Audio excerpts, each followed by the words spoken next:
বিগত ফ্যাসিবাদের আমলে যেভাবে সিন্ডিকেট করে মালয়েশিয়ার শ্রমবাজারকে বন্ধ করা হয়েছিল, আমরা দেখলাম 24 পরবর্তী বাংলাদেশে জনগণের ম্যান্ডেট প্রাপ্ত একটি সরকার তারা আবার মালয়েশিয়ার শ্রমবাজারকে তারা 25টি কোম্পানির হাতে ছেড়ে দিয়ে তারা আবার সেই সিন্ডিকেটের পুরনো পথে হাঁটা শুরু করেছে।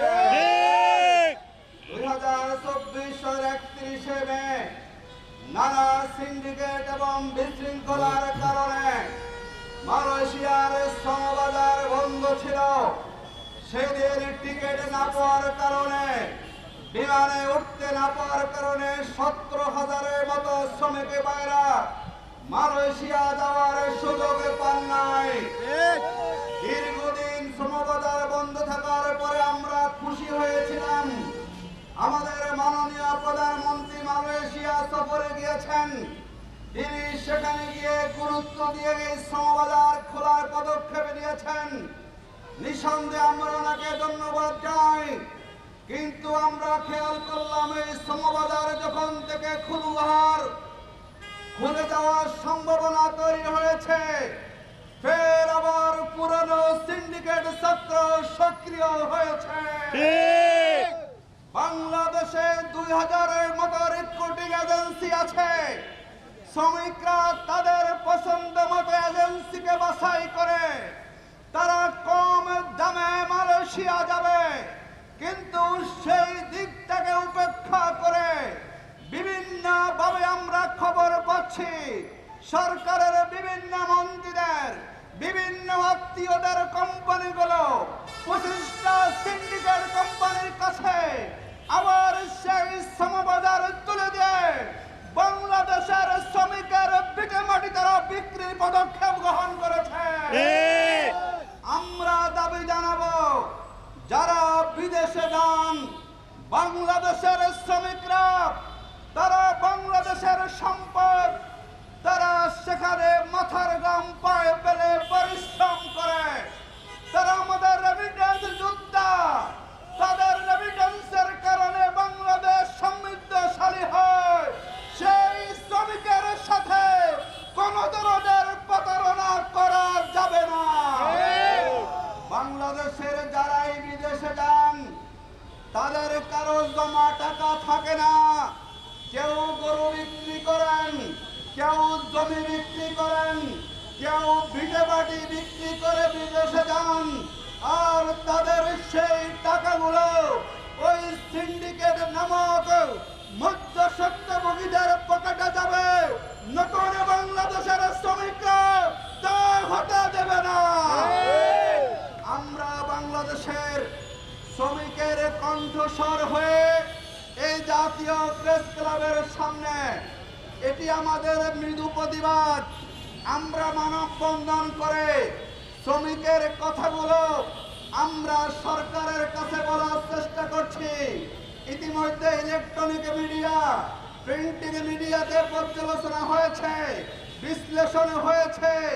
25টি কোম্পানির কাছে আমাদের শ্রমবাজার ছেড়ে দেওয়ার যে উদ্দেশ্য, এর সাথে কেউ একমত পোষণ করে নাই।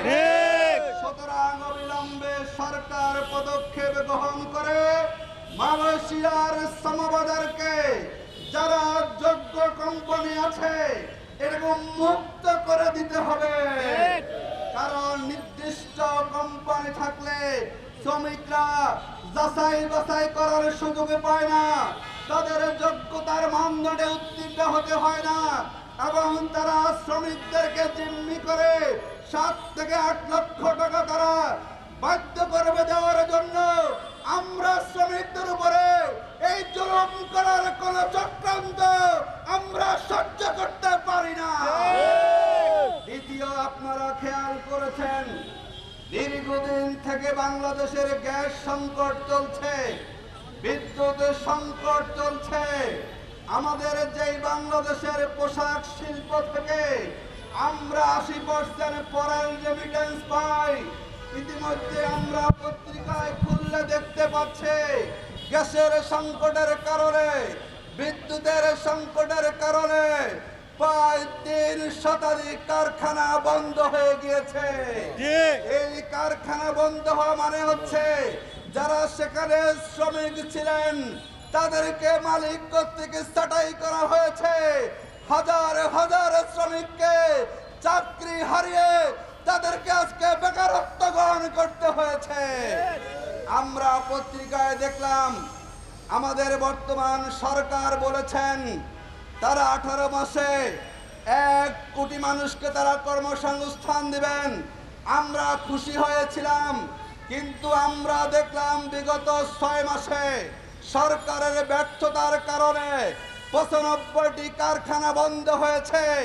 এই কারখানাতে প্রায় 62,000 শ্রমিককে চাকরি হারাতে হয়েছে। আমরা সরকারকে বলবো, চাকরি আপনারা দিতে পারেন আর না পারেন, দয়া করে আমরা যেখানে কর্মরত আছি সেই জায়গার নিশ্চয়তা আপনাদেরকে দেন। আপনাদের চাকরি দিবেন বলে আমাদেরকে চাকরি ছেড়ে ঘরে গিয়ে পরিবার পরিজন নিয়ে অভিশাপের জীবন যাপন করতে হবে, এটা আমরা কখনো শ্রমিকরা চাই না। অবিলম্বে আহ্বান করব সরকারের প্রতি। সরকারের এক মন্ত্রী এক ধরনের কথা বলেন, কেউ বলেন 2 বছর লাগবে, কেউ বলেন 1 বছর লাগবে। আমরা প্রশ্ন করতে চাই, যদি 2 বছরে বাংলাদেশের গ্যাস এবং বিদ্যুতের সংকটের সমাধান করতে আপনারা সময় নেন, এই 2 বছরে বাংলাদেশের আর শিল্প কারখানা থাকবে না। আমরা খেয়াল করেছি বিগত কয় মাসে প্রায় 40% উৎপাদন কমেছে, অর্ডার কমেছে। আর এই সংকটের কারণে আমাদের পাশের দেশ ভারতে সেখানে আমাদের পোশাক শিল্পের অর্ডার যাচ্ছে। তার মানে কি আপনারা ভিন্ন কোনো কৌশল অবলম্বন করে পাশের দেশকে সুবিধা দেওয়ার জন্য এটি গ্রহণ করেছেন কিনা জনগণের কাছে আপনাদেরকে জবাবদিহি করতে হবে। অবিলম্বে সকল শিল্প কলকারখানায় নিরবিচ্ছিন্ন গ্যাস দিতে হবে, বিদ্যুৎ দিতে হবে। আমরা চাই না গ্যাস সংকটের কারণে, বিদ্যুতের সংকটের কারণে আর কারখানা বন্ধ হোক, শ্রমিকের ছাঁটাই হোক, এটা আমরা দেখতে চাই না। আমরা সরকারের মন্ত্রীদেরকে বলবো, আপনারা তো আমাদেরকে অনেক কথা শুনিয়েছেন নির্বাচনের আগে। আপনারা অনেক অভিজ্ঞ দেশ পরিচালনায় আপনারা 3 বার ক্ষমতায় ছিলেন। আমরা জনগণ বিশ্বাস করেছিলাম।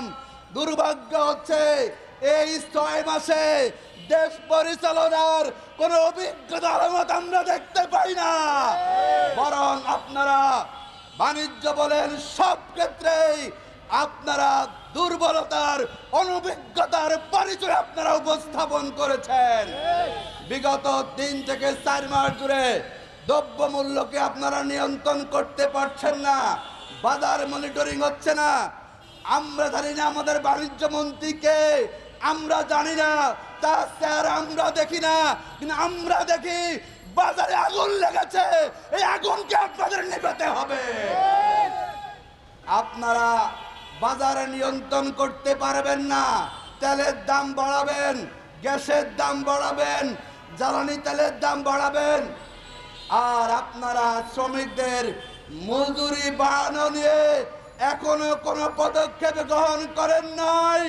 এটা বাংলাদেশের শ্রমিকের সমাজ দীর্ঘ সময় আমরা সহ্য করব না। আমরা দাবি জানাবো, অবিলম্বে পোশাক শিল্প থেকে শুরু করে সকল পেশার শ্রমিকের মজুরি পূর্ণ নির্ধারণ করতে হবে। অবিলম্বে জাতীয় মজুরি বোর্ড গঠন করতে হবে। সকল পেশাভিত্তিক মজুরি বোর্ড গঠন করতে হবে। আমাদের দেশের শ্রমিকরা না খেয়ে থাকবে, শ্রমিকরা দুবেলা দুমুঠো খাবার খেতে পারবে না। আর রাষ্ট্রযন্ত্র বসে আমাদেরকে সুন্দর সুন্দর সবক দিবেন, এই সবক এদেশের জনতা শ্রমিকরা কখনো শুনতে চায় না। শ্রমিকের সমস্যা সমাধান করেন, আমাদেরকে মজুরি দেন, গ্যাস দেন, বিদ্যুৎ দেন, তারপরে আপনারা বড় বড় কথা বলেন আমাদেরকে গ্যাস দিবেন না, বিদ্যুৎ দিবেন না, দ্রব্যমূল্য নিয়ন্ত্রণ করতে পারবেন না, মজুরি দিবেন না, আর আপনারা বসে বসে আমাদেরকে গালগল প্রশ্নাবেন। ২৬ পরবর্তী বাংলাদেশে শ্রমিকরা এই ধরনের রাষ্ট্রযন্ত্রকে আমরা মেনে নিতে পারি না। অবিলম্বে মজুরি বোর্ড গঠন করুন। ইতিমধ্যে আপনারা অনেকে জেনেছেন বাংলাদেশে যারা চা শ্রমিক আছে তারা আন্দোলন করছে। আমাদের দেশের চা শ্রমিকেরা দিনে মাত্র ৫০০ টাকা মজুরি চাচ্ছে, যেটা সরকার প্রতি বছর ৮ টাকা বাড়িয়ে ১৯৬ টাকা করেছে। বাংলাদেশের চা বাগানে দাসপ্রথা চলছে, এখানে মনুষ্যত্ব বোধ নাই, মানবিকতা বোধ নাই। অবিলম্বে চা শ্রমিকের দৈনিক মজুরি ৫০০ টাকা বাস্তবায়ন করতে হবে। আমরা আশা করি আমাদের সরকার বাহাদুর যারা আছেন তারা আমাদের কথাগুলো শুনবেন। মিডিয়ার মাধ্যমে আমরা সহযোগিতা চাই। আপনারা শ্রমিকের বন্ধু হবেন নিঃসন্দেহে, আপনারা গরিব মানুষগুলোর বন্ধু হবেন। আমরা যে কথাগুলো বলেছি দয়া করে অনুগ্রহ করে আপনাদের মধ্যে দিয়ে ইলেকট্রনিক মিডিয়া এবং প্রিন্টিং মিডিয়ার মধ্যে দিয়ে এই কথাগুলো আপনারা প্রচার করবেন, যাতে সরকার মহোদয় জানার সুযোগ পায়। এজেন্সির বাইরে এখানে আছেন, আপনারা দয়া করে উদ্যোগ গ্রহণ করবেন। আমরা মনে করি সরকার শ্রমিক বান্ধব হয়, তারা এগুলো মেনে নেবেন। আমরা শ্রমিকরা সরকারের বিরুদ্ধে মাঠে নামতে চাই না, আমরা অধিকার পেতে চাই। আমরা আমাদের অধিকার পাই, আমরা ন্যায্য মজুরি পাই।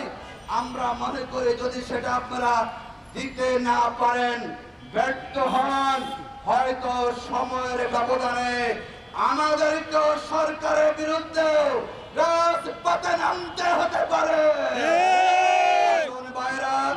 আমরা ঐক্যবদ্ধ হই, ইনশাআল্লাহ ২৪ পরবর্তী বাংলাদেশে যেই ৩০ শতাধিক শ্রমিক জুলাই বিপ্লবে জীবন দিয়েছেন তারা এখন বৈষম্যে থাকবে, অনাহারে থাকবে, অধিকার হারা থাকবে, বঞ্চিত হবে, শোষিত হবে, নিপীড়িত হবে। আমরা শ্রমিকের সংগঠন তা কখনো বরদাস্ত করতে পারি না। আমি শেষ দিকে আবারও বলবো, অনুগ্রহ করে মালয়েশিয়া শ্রমবাজারকে উন্মুক্ত করে দেন, যাতে কোনো সিন্ডিকেট চক্র ঢুকতে না পারে, যাতে কোনো সাব এজেন্টের পকেটে শ্রমিকের টাকা ঢুকতে না পারে। এবং অবিলম্বে আপনারা ৬ মাস পার করেছেন, মজুরি বোর্ড গঠন করে আপনারা মূল্যস্ফীতি সমন্বয় করে আপনারা শ্রমিকের মজুরি নির্ধারণ করুন। আল্লাহ হাফেজ। বাংলাদেশ জিন্দাবাদ। বাংলাদেশ শ্রমিক